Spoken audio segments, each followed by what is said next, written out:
විධිවිධාන පනත යටතේ නියම අනුමත කිරීමට ගරු මන්ත්‍රීතුමා අර්ජුන මන්ත්‍ර පොයින්ට් අනු දෙක ආ නීති ප්‍රශ්නයක් අහන්න යන්නේ. අනු දෙක ආ නීති ප්‍රශ්නයක් අහන්න යන්නේ. 92 92 ගරු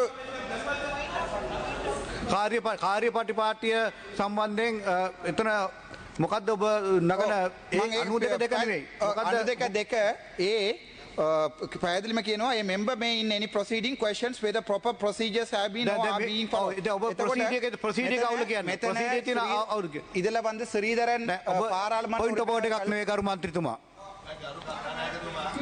පොයින්ට් බෝඩ් එකක් නෙවෙයි.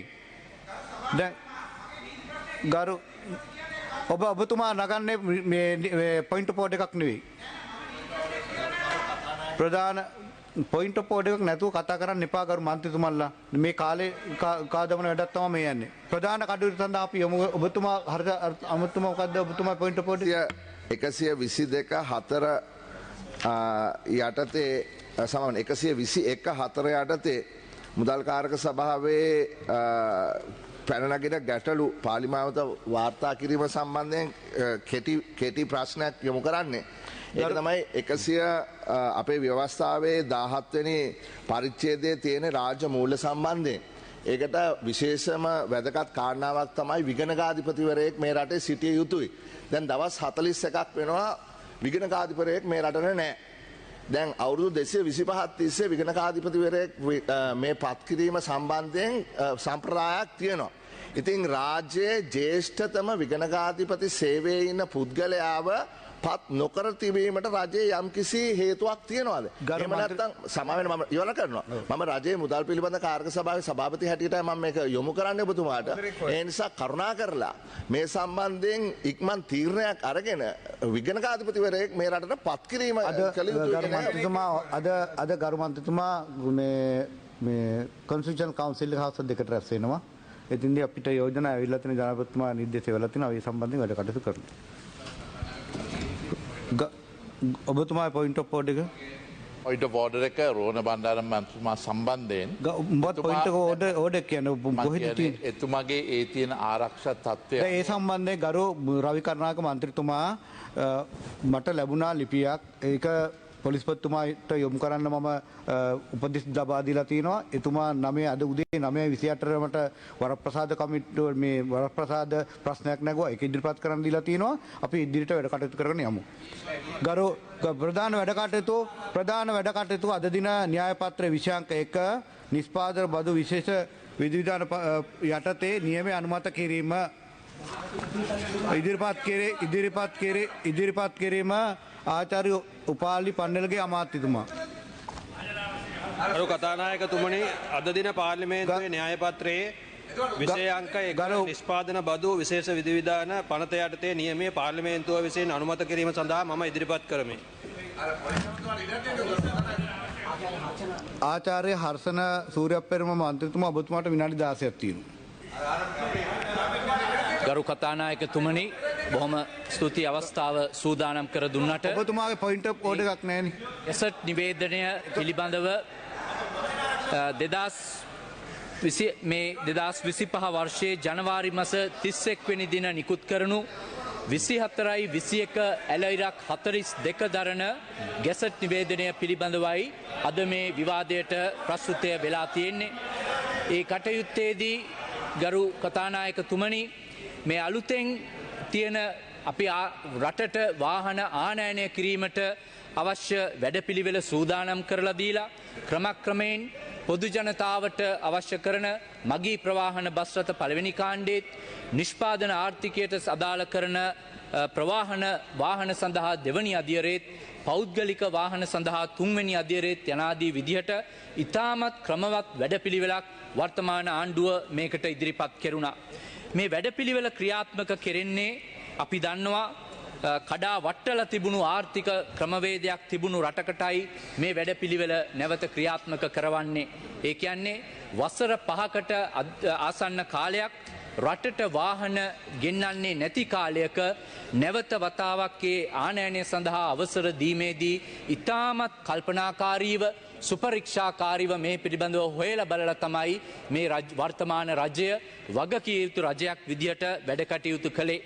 එහිදී අපි දන්නවා දැනට පෙට්‍රල් සහ ඩීසල් වාහන වලට ඉහළ අගයක බදු ප්‍රතිශතයකුත් නමුත් අර ආරම්භ කරපු අවස්ථාවේදී විදුලියෙන් ක්‍රියාත්මක කරන විද්‍යුත් වාහන එහෙම නැත්නම් ඉලෙක්ට්‍රික් වියකල් සඳහා ඊටාම අඩු අගයක තමයි මේ බදු ප්‍රතිශතයන් පැවතුනේ. එතකොට මේ බදු ප්‍රතිශතයන් අතරතුර යම් කිසි නොගැලපීමක් තිබුණොත් එහෙම අවස්ථාවක් ලැබෙනවා වැඩියෙන් වාහන රටට ආනයනය වෙනකොටත් ඒ තුළින් බලාපොරොත්තු වෙන ආදායම අඩු වෙන්නටත් රටේ තියෙන සංචිතවලට තියෙන අවදානම වැඩි වෙන්නටත් මේ තුළින් අවස්ථාව එළඹෙනවා. ඒ නිසා තමයි ඒ සම්බන්ධයෙන් රජය කල්පනාකාරී කරලා මේ පෙට්‍රල් ඩීසල් වාහන වලට තිබුණු බදු ප්‍රතිශතය සහ ඉලෙක්ට්‍රික් වාහන වලට තිබුණු බදු ප්‍රතිශතය සංශෝධනය කිරීමට අවශ්‍ය වැඩපිළිවෙල ක්‍රියාත්මක කරේ. එතකොට අපි බලන්නට ඕන කරනවා කල්පනා කරලා මේ බදු ප්‍රතිශතය ක්‍රියාත්මක වෙන්නේ කොහොමද කියලා. මේ ආනයන බදු එක්සයිස් ඩියුටි එක ක්‍රියාත්මක වෙන්නේ වාහනේ තියෙන වටිනාකමට වැලියු එකට සාපේක්ෂව නෙමෙයි.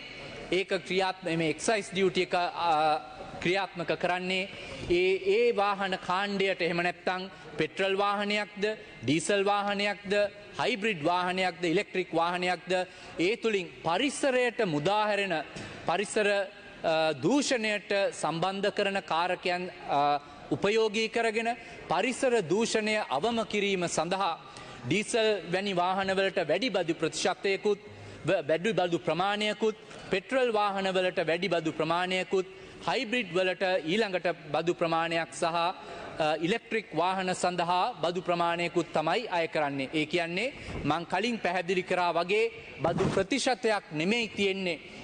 පෙට්‍රල් ඩීසල් වාහන බැලුවොත් එහෙම CC කැපැසිටි එකට එහෙම නැත්නම් කියුබික් සෙන්ටිමීටර්ස් වලට අනුකූලව ඒ අදාළ සූත්‍රයට අනුව ගණනය කරනු මුදලමය වටිනාකමක් තමයි ඒකට එක්සයිස් ඩියුටි එක විදියට අනුගමනය කෙරෙන්නේ. ඒ වගේම තමයි ඉලෙක්ට්‍රික් වාහන වලටත් මේකේ කිලෝවෝට් කැපැසිටි එක අනුව ගණනය කරලා ඒ කිලෝවෝට් කාණ්ඩයට අදාළ බදු ක්‍රමයක් තමයි මේ ගැසට් එක තුලින් හඳුන්වා දෙන්නේ. මං පොඩි උදාහරණයක් දෙන්නම් පැහැදිලි කර ගැනීම සඳහා. දැනට ශීර්ෂාංක 87.3 යටතේ තියෙනවා HS කෝඩ් කාණ්ඩය යටතේදී අවුරුදු දෙකකට වඩා නොපැරණි ඉදිරියට පැදවීම සඳහා විදුලි මෝටරයක් පමණක් සහිත වාහන කාණ්ඩය සඳහා ඒකක සඳහා කිලෝවෝට් එකකට රුපියල් 18,100ක්. මේ උදාහරණය මං දුන්නේ මේක චාර්ජ් කරන්නේ මේ ටැක්ස් එක මේ එක්සයිස් ඩියුටි එක චාර්ජ් කරන්නේ ප්‍රතිශතයක් වශයෙන් නෙමෙයි මේකේ කිලෝවෝට් කැපැසිටි එකට අනුගතව තමයි. නමුත් යම් කිසි අවබෝධයක් ලබා ගැනීම සඳහා කම්පැරටිව් පර්පසස් වලට එහෙම නැත්නම් සංසන්දනාත්මකව මේ පිළිබඳව බලනකොට අපිට අවබෝධයක් ලබා ගැනීමට මම ඒක වටිනාකම් වලටත් පරිවර්තනය කරලා ඒ වටිනාකම් තුලින් යම් අදහසක් ලබා ගන්නට උත්සාහයක් අපි ලබා ගමු. ඒ කියන්නේ දල වශයෙන් රුපියල් මිලියන 5කට වඩා වැටි වටිනාකමකට පෙට්‍රල් කාණ්ඩේ වාහනවලට ඒ කියන්නේ CC 1500ට අඩු කාණ්ඩේ වාහනවලට 80%ක බද්දක් තියෙන වෙලාවක අපිට කලින් පැවතුනේ ඉලෙක්ට්‍රික් වාහනවලට 15%ක් කිලෝවෝට් 100ට අඩු කාණ්ඩේ වාහන සඳහා. ඒ වගේම තමයි මිලියන 13ට අඩු වාහන සඳහා පෙට්‍රල් කාණ්ඩයට පෙට්‍රල් ඩීසල් කාණ්ඩයට 195ක විතර බද්දක් තියෙනකොට ඉලෙක්ට්‍රික් කාණ්ඩයට තිබුණේ 22ක වගේ අඩු බදු ප්‍රතිශතයක්.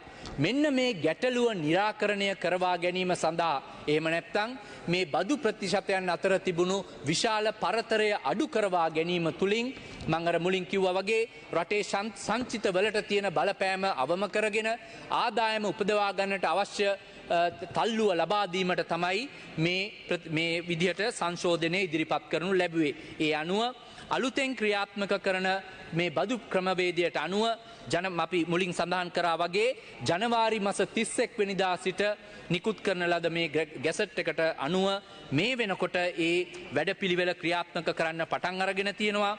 ඒ තුලින් ලැබෙන වාහනවලට රටට එන වාහනවලට උදාහරණයක් විදිහට EV කාණ්ඩයට මිලියන 5 සීමාවට 30%කට පමණ අපි ප්‍රතිශතයක් විදිහට කොස්ට් එක, ඉන්ෂුරන්ස් එක, ෆ්‍රේට් එක ගලපලා එහෙම නැත්නම් පිරිවැය, රක්ෂණය සහ නැව්ගාස්තු ගලපලා ගත්තොත් ප්‍රතිශතයක් විදිහට දල වශයෙන් ගලපලා ගත්තොත් එහෙම ඉලෙක්ට්‍රික් කාණ්ඩයට දල වශයෙන් 30%ක විතර ප්‍රතිශතයක් විදිහටත් මිලියන 13 දක්වා තියෙන කාණ්ඩය සඳහා ඉලෙක්ට්‍රික් වාහනයකට 44%ක ප්‍රමාණයකුත් සාපේක්ෂව පෙට්‍රල් කාණ්ඩයට තියෙන 195ට සාපේක්ෂව ඒ වගේම රුපියල් මිලියන 18ට වඩා වැඩි කාණ්ඩය සඳහා ඉලෙක්ට්‍රික් වාහන වලට 134ක ප්‍රතිශතයක් ඒ වගේම පෙට්‍රල් කාණ්ඩයට 211ක වගේ ප්‍රතිශතයක් තමයි මේ තුලින් අය කරන්නේ.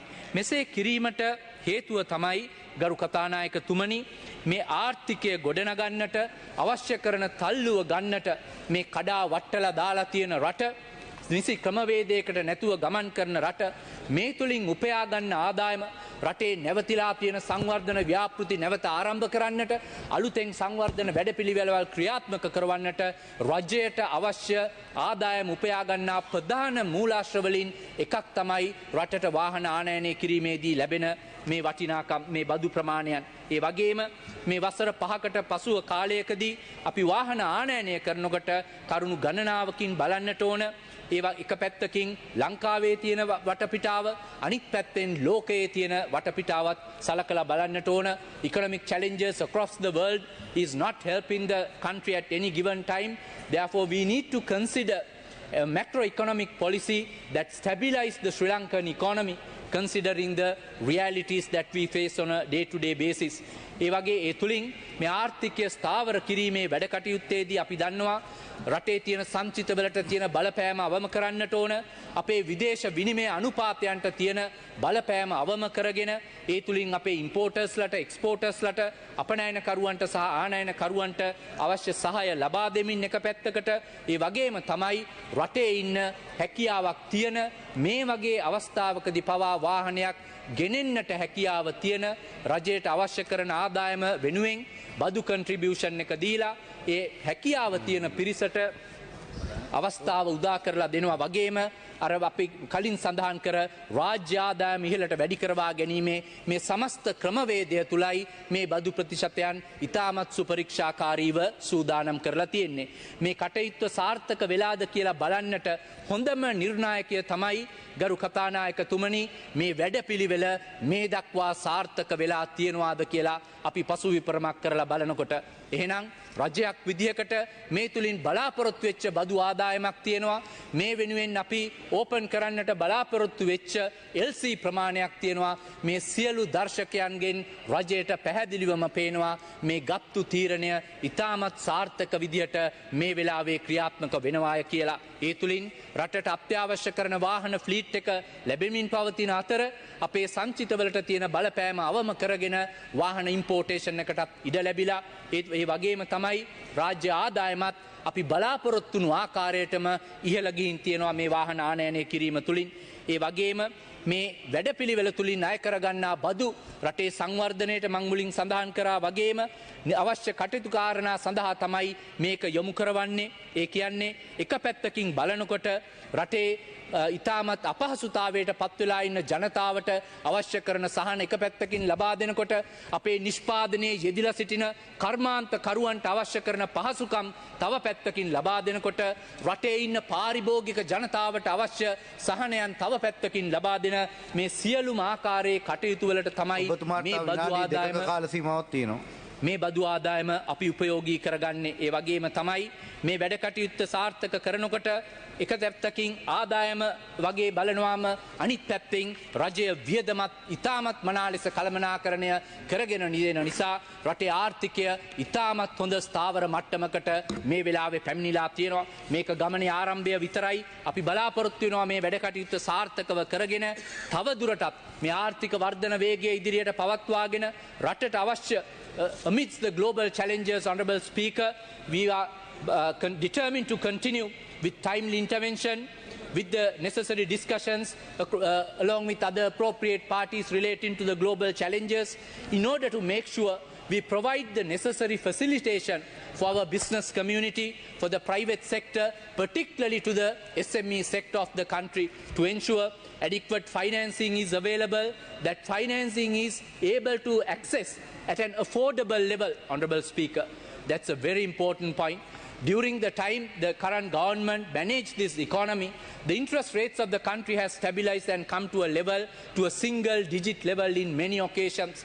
We would like to hear particularly from the state banks and of course from the private banks also, providing necessary assistance to the SME sector to ensure that push is given, that support is given with the reduction of rates to this vulnerable segment across the business community. In addition to that one, Honourable Speaker, inflation is contained continuously, allowing consumers to access necessary items at an affordable price. That is not the best practice considering the level of prices at which it was earlier. We are continuing to see what amendments, what changes, what facilitation can be done to increase that accessibility. At the same time, to ensure, I'll take one more minute, Honourable Speaker, to ensure producer competitiveness, we need to make sure our exporters are able to export the goods at a competitive rate to the world. Therefore, by making sure the required dollar income is brought into the country, we are able to repay our debt. We are sitting on a mountain of debt due to bad economic policies, wrong economic policies, borrowing at commercial rates by the previous governments who are preaching from the other side to us. We need to ensure this issue is contained and solution is provided. Therefore, current government has implemented many necessary solutions given the context, particularly considering the global context as well. I'm sure we should be able to explain more during the debate. Thank you very much for the time allocated. දිවාහාරය සඳහා පාර්ලිමේන්තුව අත්හිටවනවා නැවත රැස්වීම පස්වරු 1ට.